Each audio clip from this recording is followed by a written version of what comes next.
My name is Catherine Stoner. I'm a senior fellow here at the Freeman Spogli Institute. I'm also a political scientist, and I'm a Russia specialist by choice.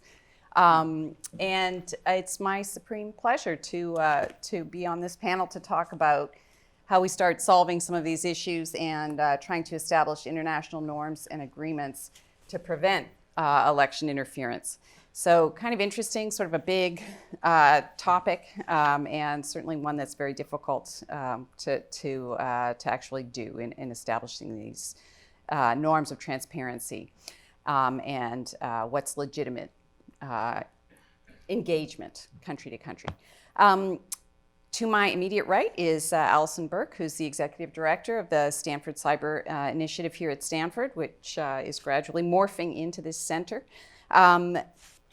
Next to her is a man to many in this room needs no introduction, Mr. Democracy, Dr. Larry Diamond, who is a senior fellow here at the Freeman Spogli Institute and at the Hoover Institution.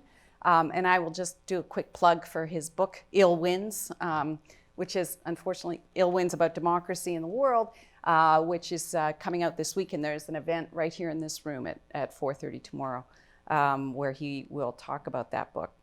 And finally, Megan Metzger at the end here, who is a research scholar and associate director for research at the Global Digital Policy Incubator, which will be one of the 4 anchor programs of the new center. So I'm going to just start us off by talking a little bit about what you guys say here in Chapter 7 of the report. And as you can see, I have read it carefully and closely and have written all over it.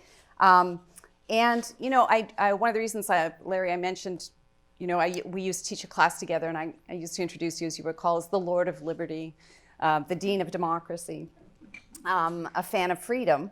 And one of the undergrads really loved it too, actually.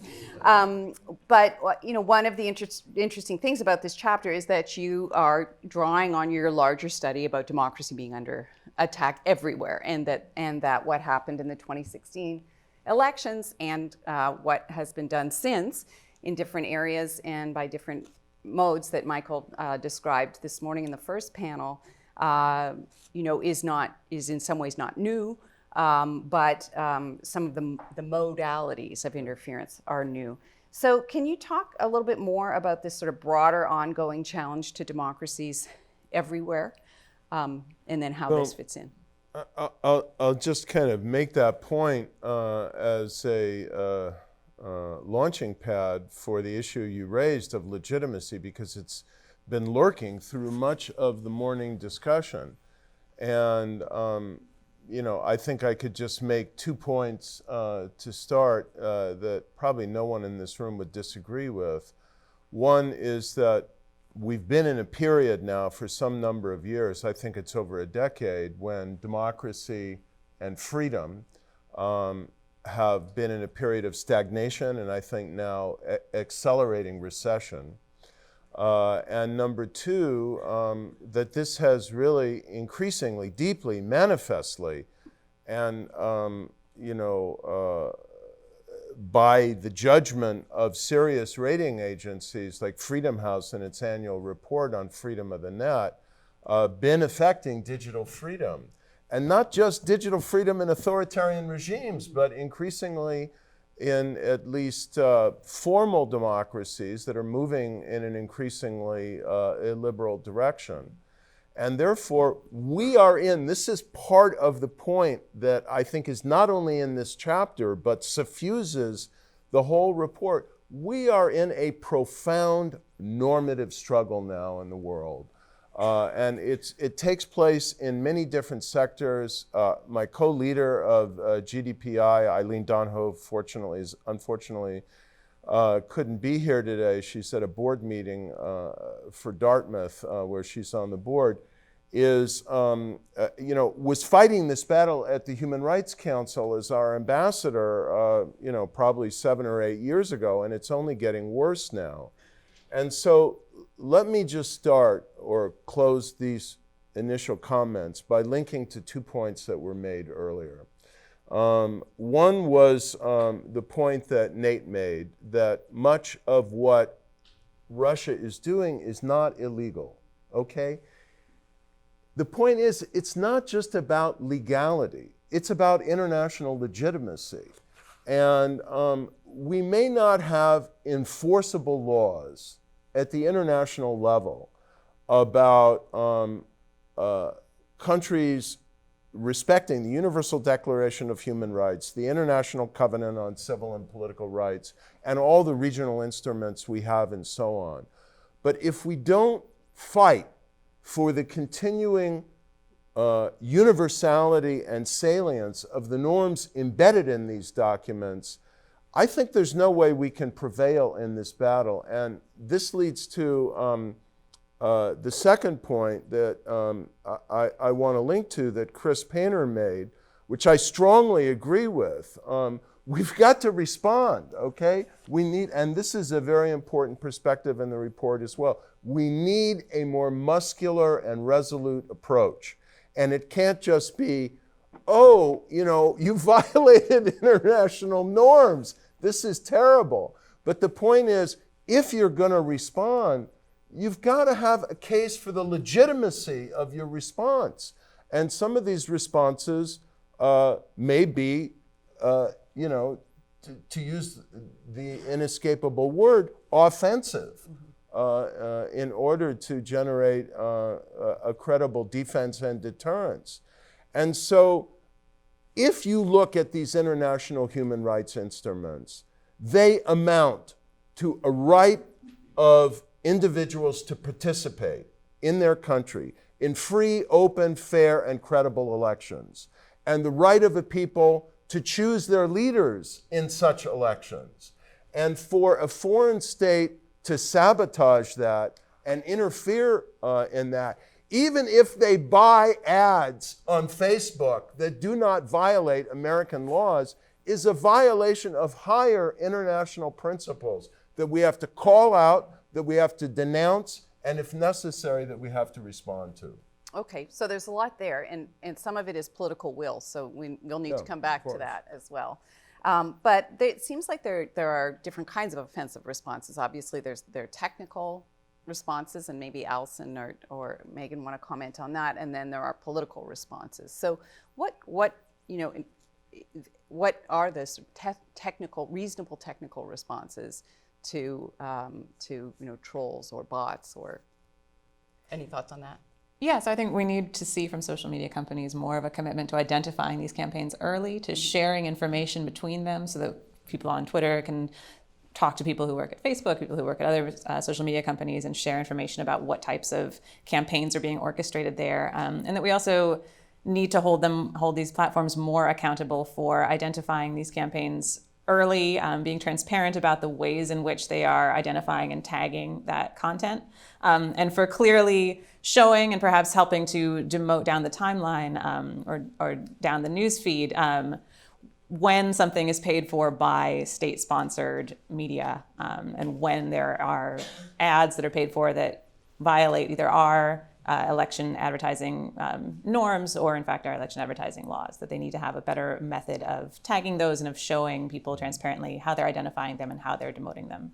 Mm-hmm. Megan, any comment? Yeah, well, and bringing that back to Larry's comment about legitimacy, I think part of what... Your mic is my also mic not on? Sorry. player. Thanks, Larry. Going back to the concept of legitimacy, as we try to put pressure on these companies, part of the political process that you mentioned, Catherine, is that we need to have cooperation amongst countries around the world. We can't be doing this in sort of an ad hoc way and on our own. Many of the strategies that we see play out in the 2016 election were not first tried in the 2016 election, and they had been brought to people's attention by people in particularly the post-communist world and other parts of Europe, and had not been taken as seriously as they probably should have been until we saw them show up in the context of the US elections. Mm-hmm. And so we really need to highlight the fact that these norms that we're talking about are not American norms, they're international norms. They're grounded in our understanding of human rights, and we need to recommit to them. And that allows us then to have a better way to think about what we expect from platforms and how those expectations are legitimate. And it also allows us to have the opportunity to share information when things happen in one context or another context. We can, instead of each being surprised when similar strategies are used, and right now we're talking a lot about Russia, but it's unlikely to always and only be Russia. And as we see new strategies emerging, instead of each of us being surprised, if we can sort of collaborate around both technical solutions and around the kinds of norms that we want to enforce, then that puts us in a much better position, both as the United States and as the international community. Right. Okay. So I mentioned at the beginning I'm a Russia specialist. So, and Michael painted out for you what he thinks Mr. Putin's view of the world is. So he would.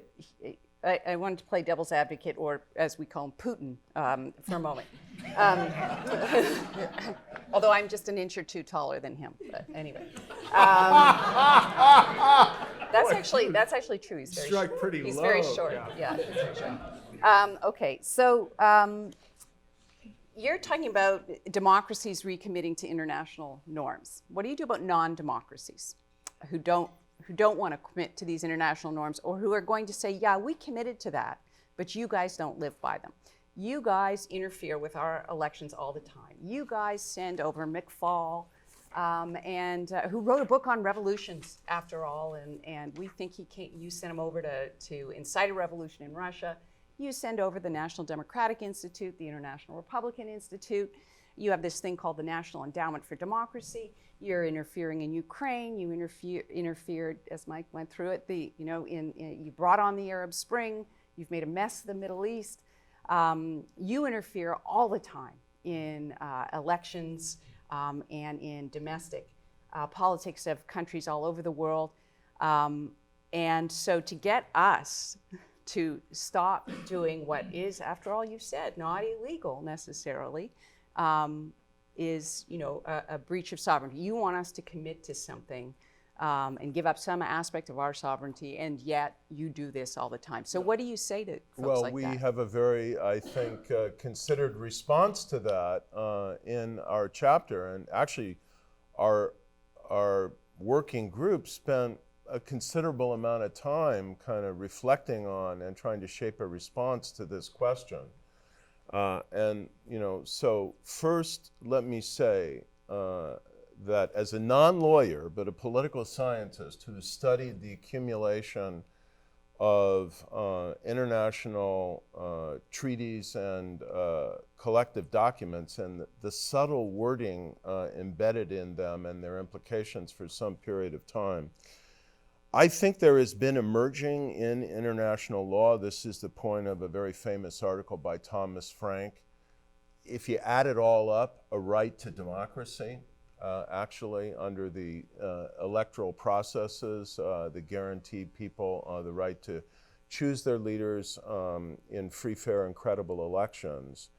And I think there has also been gathering in increasingly established, and after all, it's not just the US and the European Union. There actually is a very considerable program within the United Nations Development Program on electoral assistance for free and credible elections and for other dimensions of open, accountable governance. So if the UN is assisting these things, there's a precedent for the legitimacy of open, transparent, cross-border cooperation and solidarity to support efforts of peoples and societies around the world to realize their international guaranteed right to choose their leaders in free, fair, and credible elections that then produce the, quote, will of the people.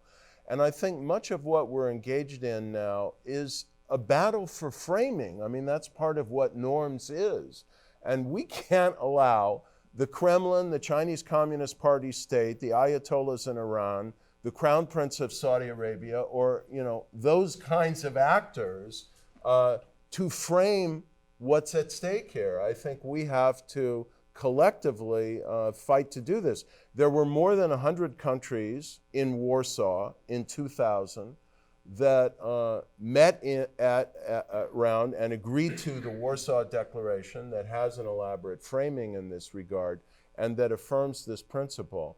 And where we came out was with 3 standards that I think help to clarify the difference that you are asking to be clarified. And so these 3 tests can be applied to any cross-border activity of a state around elections or election interference.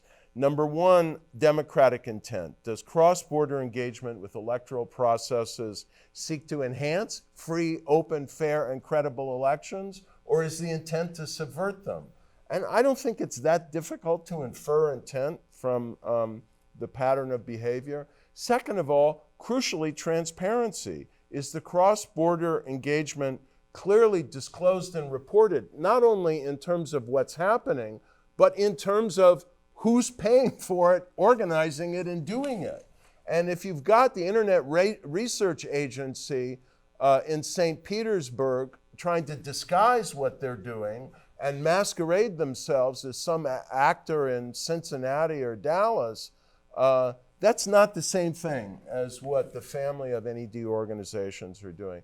And the second is, some kind of fidelity to truth, which I realize the Kremlin doesn't even recognize the concept of.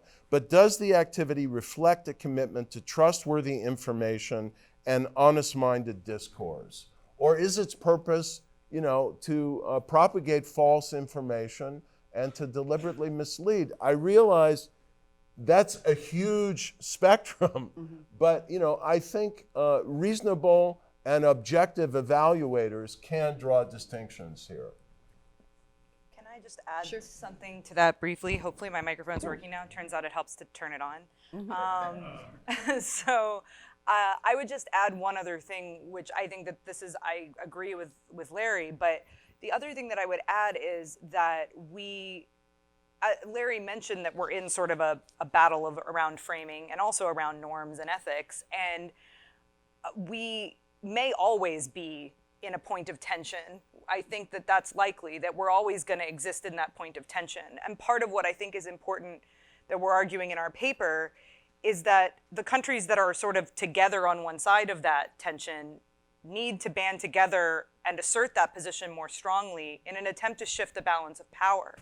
And that doesn't mean that you never have these arguments anymore. It means you're more clear about what your answer to the arguments are, laying out what are the specific things that make it different. What do we mean when we say illegitimate versus legitimate in a clear way? And putting more weight, and by weight I mean numbers and statements and things like this behind sort of the pro-democracy side of this normative argument. And that doesn't mean, again, this isn't some like overnight we snap our fingers and everything's fixed, but I think that the value in that is not that Vladimir Putin quits arguing that these sort of false equivalencies. It's that we lend more weight to the sort of pro-democracy side of the argument. I think that's a really good point, that ultimately it's in our benefit if these norms cut both ways, in the sense that we don't want to suggest to social media companies that if they agree, or if they capitulate to the pressure that other countries put on them to restrict access or to have different rules for different countries, that's going to ultimately be allowed, or that's going to allow them to, the only way that they can to get into a country. I think it's ultimately to our benefit to have norms that apply universally. Okay, so I have 2 questions about that. One is, I think Mr. Putin would say, well, I follow international norms all the time, and of course doesn't, right? Violated them by going into Crimea and claiming Crimea. The second is, how do you get these non-democracies to accept these norms? You've sort of answered that. The third is, who leads this concretely? If we agree that this is a good idea, is the U.S. currently in a situation where it can lead? How forward-looking, in other words, are your recommendations? Or is this something we could do now, given what we've heard this morning? Well, first, let me make a reflection about the countries kind of in the gray zone. there are a lot of countries that I don't think meet the full test of electoral democracy, but don't want to concede it and want to be recognized as democracies, but don't want to live with, the regimes don't want to live with the reality of constant criticism, opposition, accountability, and checks and balances that come with true democracy. And they don't want to live with the risk of actual defeat in the next election, which is why they're abridging electoral rights.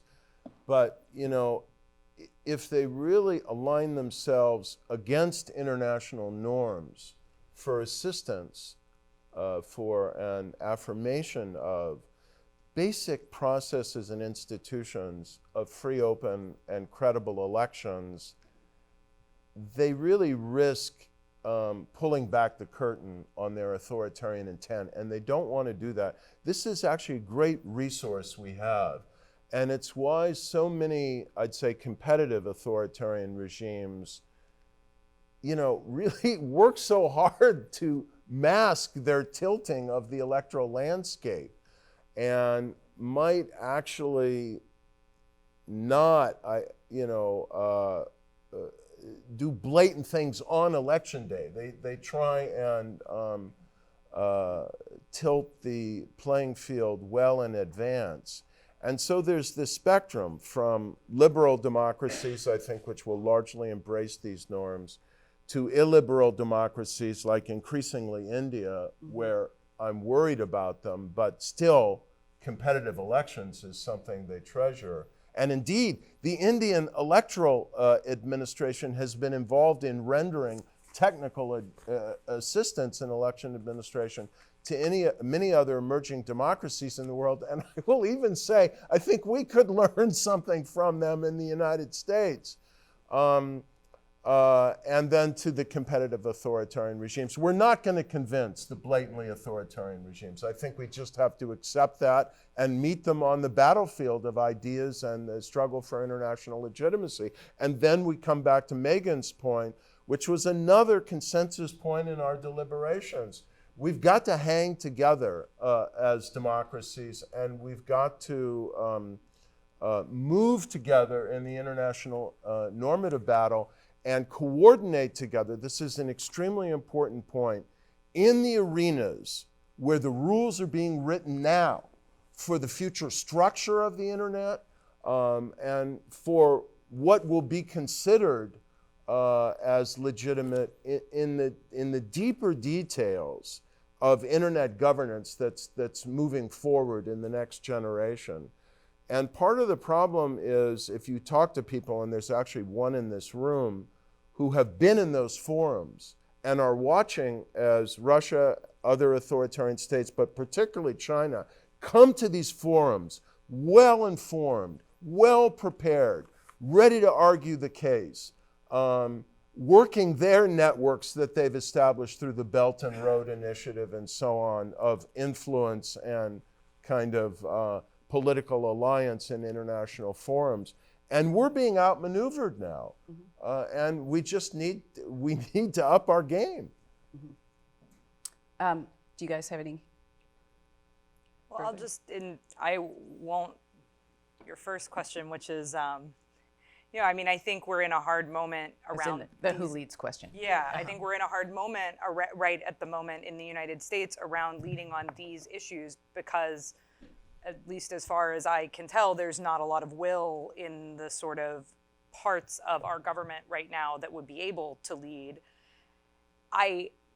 This is maybe not a very satisfying answer, but I would say that part of the reason, another reason why it's so important to band together and to form coalitions is so that shifts and changes in the priorities of single countries no longer have the ability to sort of completely take the rug out from underneath our feet on these issues.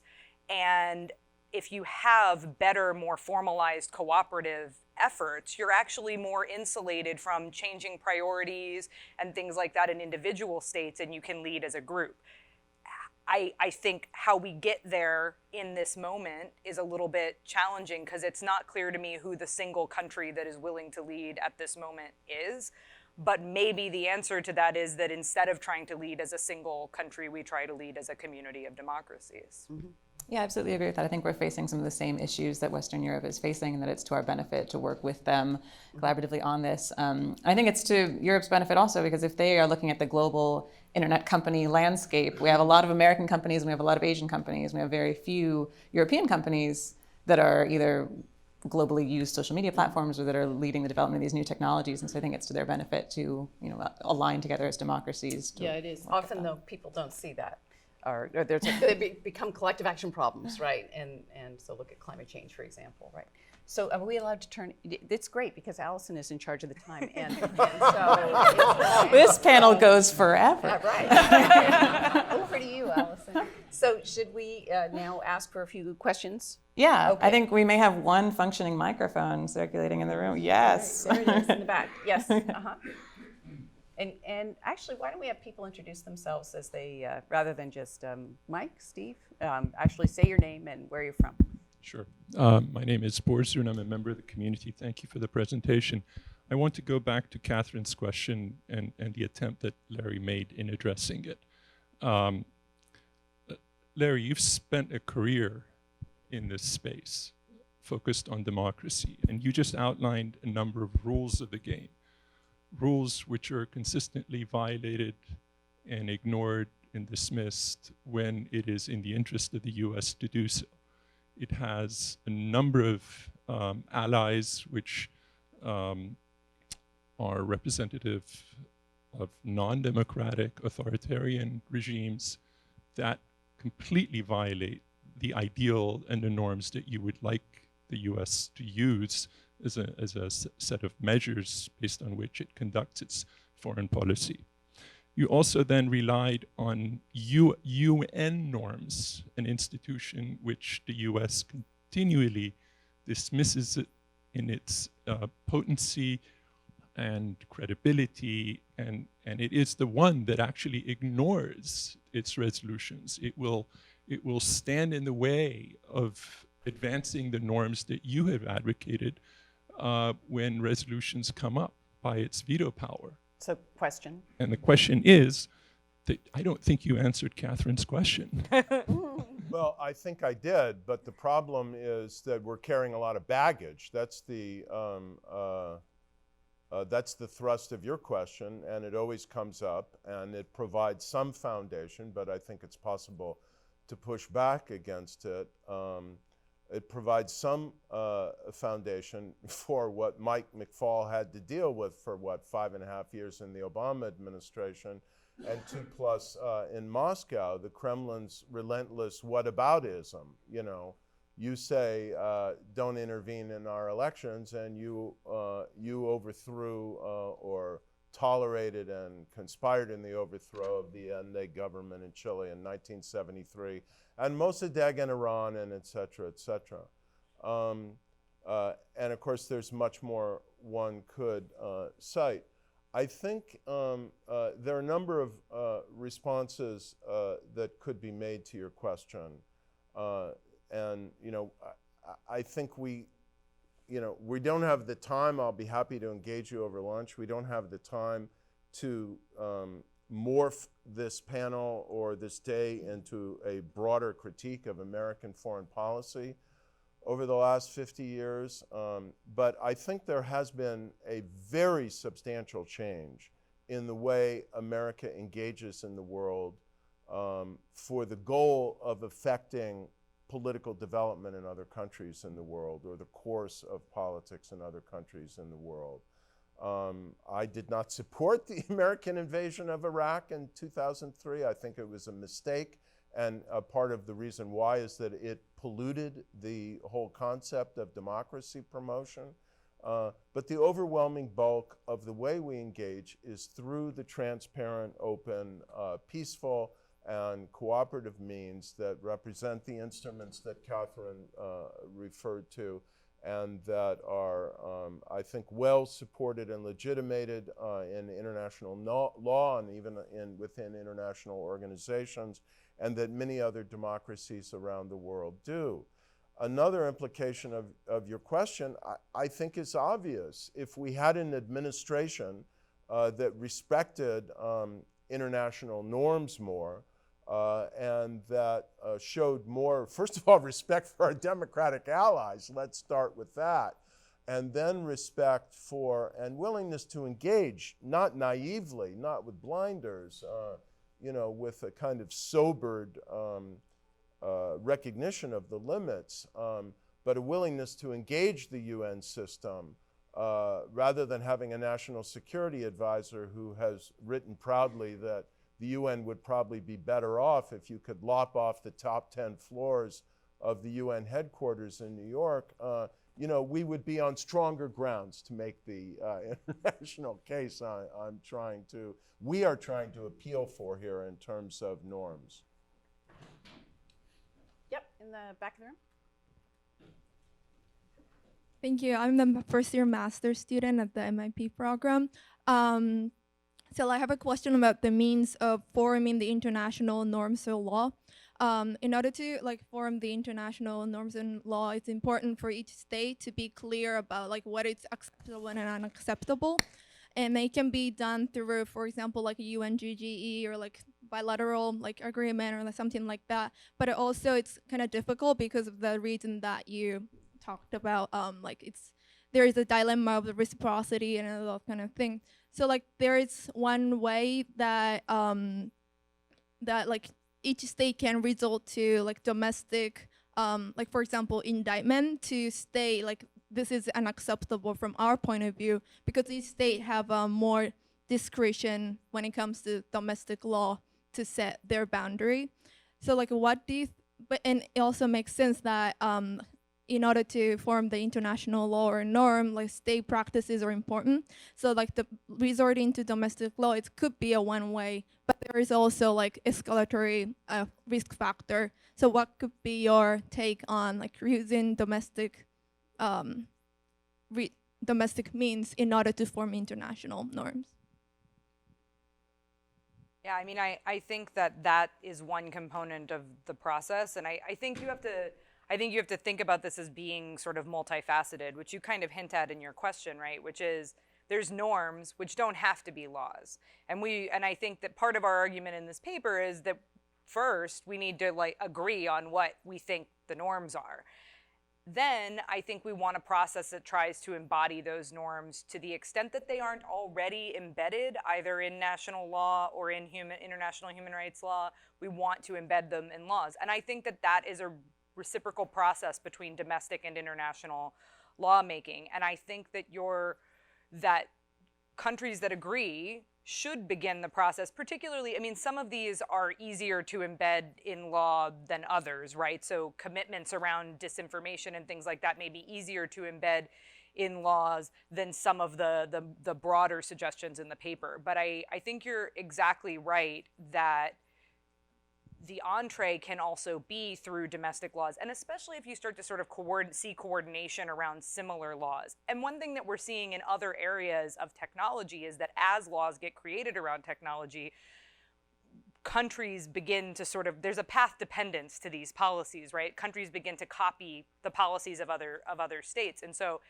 if first movers in democracy can embed in their laws the types of norms that we're talking about in these papers, in this paper and in the other papers as well, I think that's going to tend to have a spillover effect, especially in allied countries and especially when we're thinking about groups of democratic countries. I don't know if other people want to add to that. Yeah, in terms of what we've been able to do so far, we've been relatively successful with indictments. We've done a little bit with the Defense Department with using Cyber Command to try and disrupt, in the most recent case, on election day, IRA activities. And I think that we could do more with economic sanctions and with travel sanctions in terms of trying to deter bad activity. But in terms of promoting the type of good activity and the type of proactive information sharing that we want to do, I think really forming coalitions like you mentioned, like the GGE, working together to make definitions that make sense for all the countries that are involved is one of the best ways to move forward. Can I just add one thing about sanctions? It's not so much directly in response to her question, but it is triggered by what you just said, and I don't think I'll have another chance to say it today. I think that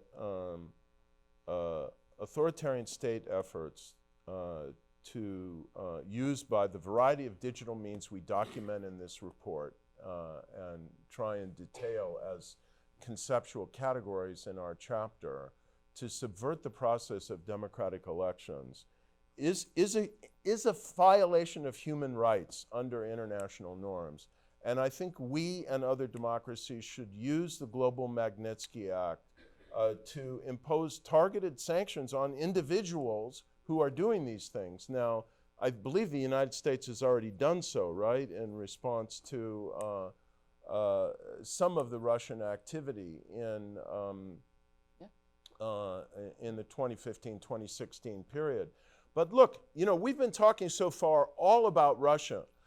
I suggest that people who think they might have benefited politically in the United States from, won't admit it publicly, but might think privately they benefited in 2015 and 2016 from the Russian digital intervention and think they might benefit again in 2020 from Russian digital information. Ponder the fact that China is studying very hard what Russia has done.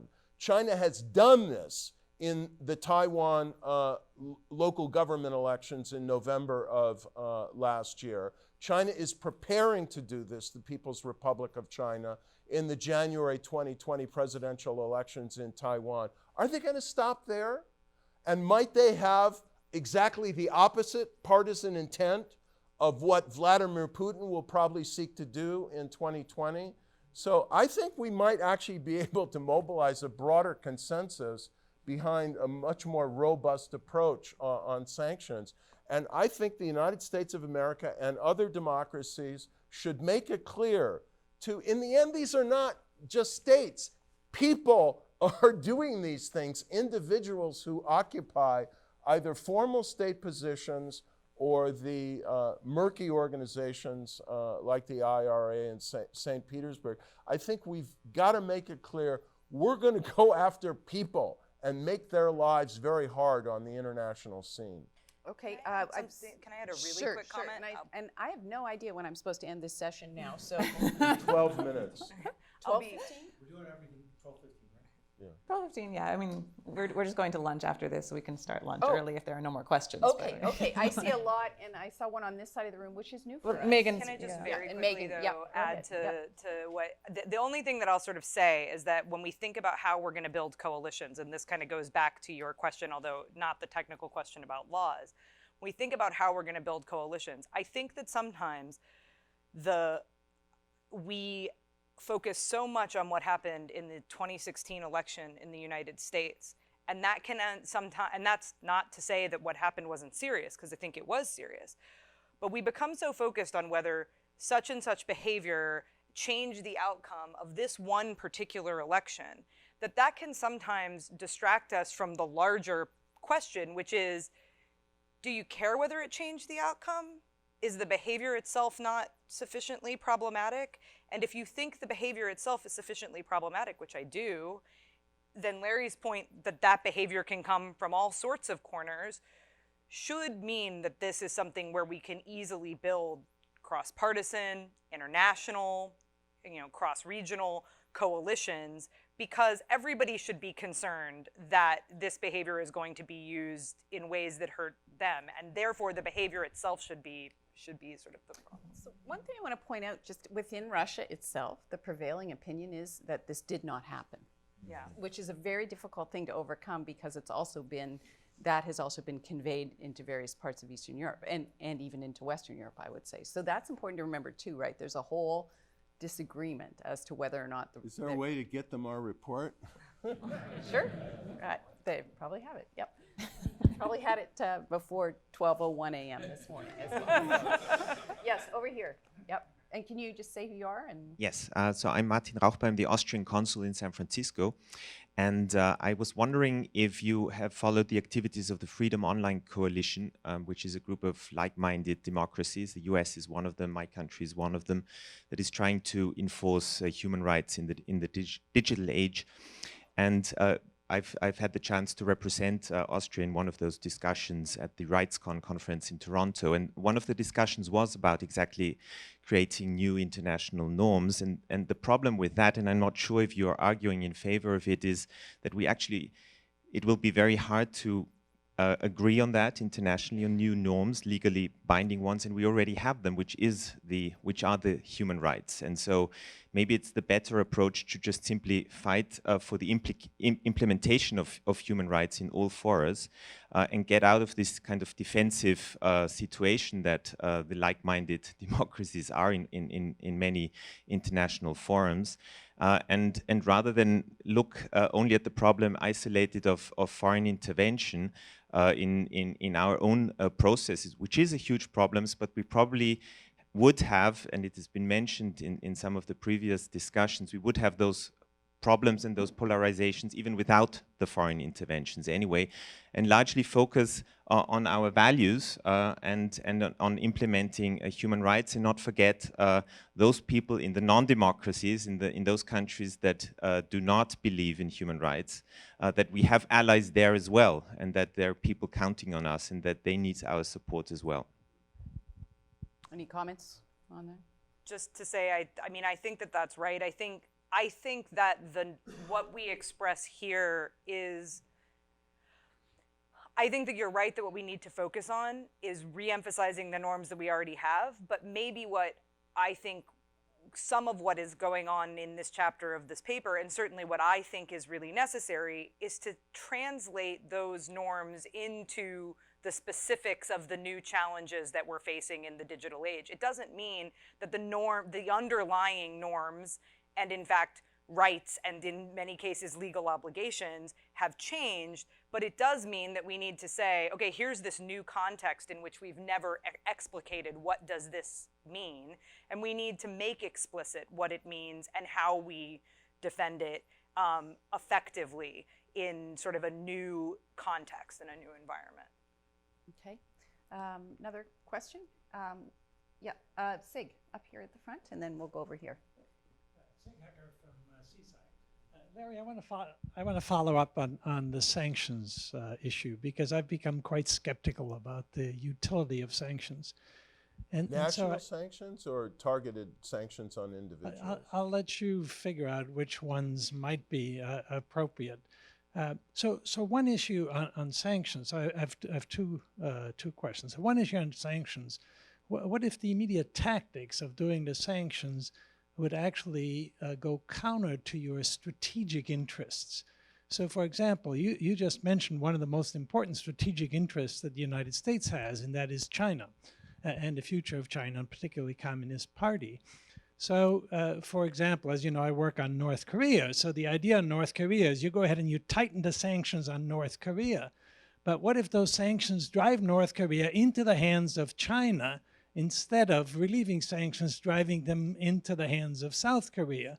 So we might have good reason to tighten the sanctions on North Korea, but strategically it's not wise. One could ask a similar question about Russia. You tighten the sanctions on Russia, and does that perhaps drive them more into the hands of China, when the real big issue in the future might be China? The other issue that I always worry about China is, worry about sanctions in the United States, is right now we're in control because of our economic power. What are we going to do when we try to apply sanctions when China controls the world's economy? And countries won't care whether the United States sanctions them or not, because it doesn't matter anymore. So what do you do then? So I have a different perspective than you.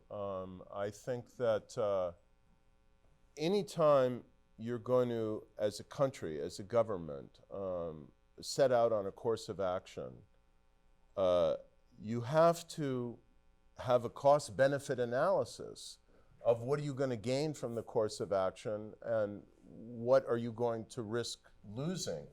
Mike has been involved in those discussions. I haven't directly, so I'll let him weigh in on how agonizing and difficult they may be. But let me say, I do not recommend sanctions always in every case. I do not recommend national level sanctions on countries and states in particular as always beneficial. I think they've been extremely counterproductive in the case of Cuba over a long period of time. I think there is much more evidence in the literature and in just common, and I think for many of us shared experience, to suggest that the targeted sanctions have been extremely effective. Otherwise, why is Oleg Deripaska spending so much money to try and get out from under them? Why, ask yourself this question, why did Vladimir Putin intervene with such intensity to try to defeat Hillary Clinton and elect Donald Trump in 2016?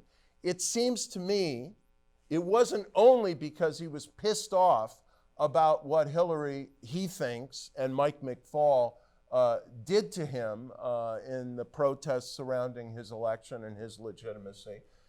It was also because he wants to get out from under the sanctions. Look in the Mueller report at the pattern of engagement by Russian agents with the Trump campaign. And there is always lurking the aspiration and expectation that their engagement would lead to the lifting of sanctions. Why are they so eager to get out from under these sanctions if they think they're ineffective and they're not being affected by them? And I would even say, I'm sorry, I do disagree with you here, Sig. Why is Kim Jong-un so determined to get a deal with Trump that he did whatever he did to the negotiator who couldn't produce it in Vietnam if he isn't deeply hurting from these sanctions? Now, yes, there is a cost if we drive North Korea further into the arms of China, although the embrace has been, pretty sustained over a long period of time. And, Russia and China, yes, they are increasingly aligning. I think that sanctions on Putin could make it a little worse, but, there's a lot of other factors propelling that and complicating that. And I just think, I don't dismiss what you're saying. I think there are costs and risks. We need a cost-benefit analysis. But this is actually a powerful tool we have, and I think there's a lot of evidence that it's having a really significant impact. And also, I think it depends on what you think the purpose of sanctions are, whether they're to deter, whether they're to punish, whether, and yeah, there's some examples in Russia that it's inconvenient to members of the elite, and maybe this will put some pressure on Putin. Certainly he seems desperate, as you said, to get, not desperate, but intent on getting them lifted. Okay, so I see some hands here. There have been hands over here. Yes, gentleman right there. Yep, for a while. Blue shirt. I'm sorry to ask, is this session supposed to be the session where we can ask questions about the other panels because they postponed? Evidently, Alison says. Yeah. Questions about the paper as a whole, yeah. All right, but we have 1 minute, bearing in mind, you are now between lunch and these people, so. All right, thanks. I'm going to ask a question about deterrence, Okay. which we didn't get to. The panel didn't discuss deterrence much in detail, but there's an element that I think is striking in cyber deterrence that isn't talked about too much in an audience like this, and it is the involvement of the U.S. military, specifically in cyber deterrence, and specifically in cyber deterrence during the peacetime. Of course, they have a major wartime role, but they also, under their own public strategy, have an important role in the peacetime deterrence of cyber actions by foreign entities. Sure, and that was actually the morning panel, but do you want to ask a question based on that? And we can get one of them. That doesn't get any discussion in a meeting like this on deterrence of cyber actions. Okay, yes, Chris Painter is probably best to talk about that. Yeah, Yeah, just go up to the here. podium. Yep. Ladies and gentlemen, Chris Painter. Thanks, and sorry we didn't have any time to have questions on our panel. I think we changed the format about halfway through. But I'd say we do talk about that in the paper. We talk about some of the disruption activity that Cyber Command is doing. I would caution that, though, because this new view of persistent engagement, which DoD has been talking about, and trying to go after the adversary's infrastructure has lots of positives. It also has some negatives, like in terms of operating, and Max has talked about this too, Max Smeets has talked about this too, in terms of operating on not just adversary space, but on partner space, which could be the Dutch, Germany, and others. And so building alliances is still an important part of this. And yes, DoD absolutely has a role.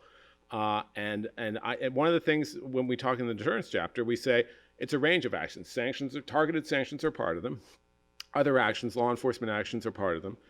But, cyber and military actions are part of them too. We have to look at this cohesively and look at all the tools in our tool set and do this in a strategic way. So absolutely, we address that in the chapter. It is part of the things that we're looking at, and it's a critical component. Great. I think, am I now supposed to say, I noticed some people are cleverly queuing up already for lunch. So I don't want anyone here to be, put too far at the back of the line. So am I right to break for lunch now? Okay. All right. So thank you very much, panelists. Thank you, audience.